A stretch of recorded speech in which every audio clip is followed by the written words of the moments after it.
talked about this thing yesterday. We're talking about plastic repair. Alright? Most of the time plastic gets tore, it's either gonna be broke like this or it's gonna be torn and ripped. Bumpers are very expensive, so if you can fix them, you can make more money fixing them. Alright? Today we're gonna talk about doing them with epoxy. Alright?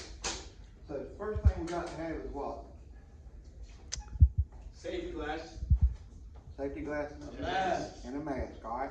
That's about all you really need unless you need to wear gloves. Alright, the next thing we got to have is material. This is a 3M epoxy for fixing flexible parts.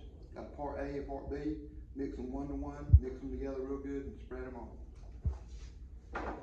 On the back side, you can use this webbing to strengthen it and then put more epoxy over top of it after it dries. That'll give it more reinforcements for doing it. And why is it called webbing? It's webbing like nylon, almost like fiberglass, but it's designed to be strength. They put it on sheetrock joints and stuff too. Basically the same thing. But you put it into the wet epoxy, let it dry, then you sand it and you put more over the top of it, and it just gives it more strength to hold the crack together. And you always repair the back side first. Alright, the first thing you would want to do is wash it and scrub it with a scrub pad. Use something like Dawn dish detergent, degreaser, gets anything off the back of it. Clean both sides of it. Then use either a plastic cleaner or a rubbing alcohol.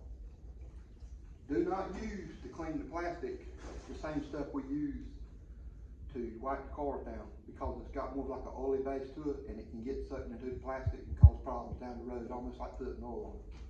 So you don't want to use that. Alright. On the back of the plastic, a lot of times, you need to look on the very back of the bumper or grill, whatever you're repairing. It'll have a code on here. It'll tell you what type of plastic it is. So whether you're using the epoxy is kind of a versatile type material, but always make sure you know what type of material you're working with, especially if you're going to do the welding. This one here, it says PP on the back of it, which stands for polypropylene. So that means you need to use a polypropylene rod if you're going to weld the plastic back together, which we'll do later this week. Alright, so the first thing we said we did was we got our safety gear on. The first thing we do is what? Wipe it down. Wipe it down, clean it real good, both sides, alright? Now, you can use an aluminum tape like we talked about, or you can use just masking tape, but what you want to do, you want to put that joint back together as close to the original form as you can. Hold it in there, hold it together with tape. Alright, now, this is your piece of plastic right here, this tool. Alright, so we got everything held together. So if we're going to look at it laying it down flat, if this is where it's tore at right here in the middle, we're going to take the belt sander and we're going to cut a groove, probably an inch wide, all the way down like a valley. And we're going to bevel it off on both sides like this. So when we get through, that's basically what we got right here. We have to go deeper, go close to the edge in front of it. The reason we're doing that is so we got more repair material in this groove right here. And that helps it to be stronger and versus just putting it over the top of the crack. So basically, you're filling the crack in with the epoxy. Alright, once you put your epoxy, you got it mixed up. If you happen to use a grinder, you can use a grinder to do this, but the grinder, what did I say the grinder would do yesterday? Cut deeply in it. It would cut deeply. What does it do to the plastic day? Meld it. It melts it so the adhesion won't stick to it. It makes it slick.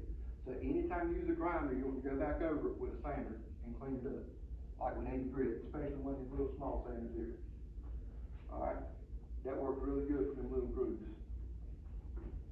So you got everything prepped up, you got your epoxy mix 1 to 1. You go ahead and you spread your epoxy over this whole area here. While the epoxy's still wet, then you can take the webbing and lay it down in there and push it down in there with your spreader or whatever before the filler dries. You let it dry. It dries slower than body filler, but it dries fairly quick. let it dry, sand over.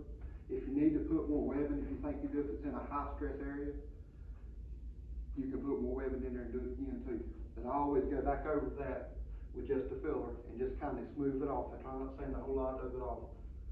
Because it's on the back, it's not gonna be seen. As long as it's filled in, it's gonna be solid. Alright, once you got the back done, you flip it over, you go to the front. So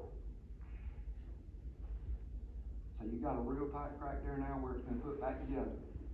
Now, you want to take one of these little die grinder bits here and run it down that groove into the filler on the other side. Just keep a little groove. You don't want to V it way out like on the other side. Then you take the sander and just kind of bevel it out just a little bit wider. You use the same epoxy, the A and the B 3M epoxy that you use on the back side to do the front side repair. It sands, it sticks better than body filler. It feathers right into the plastic, and it's really strong stuff. It's not the strongest repair we can do, but if you don't have access to a plastic welder or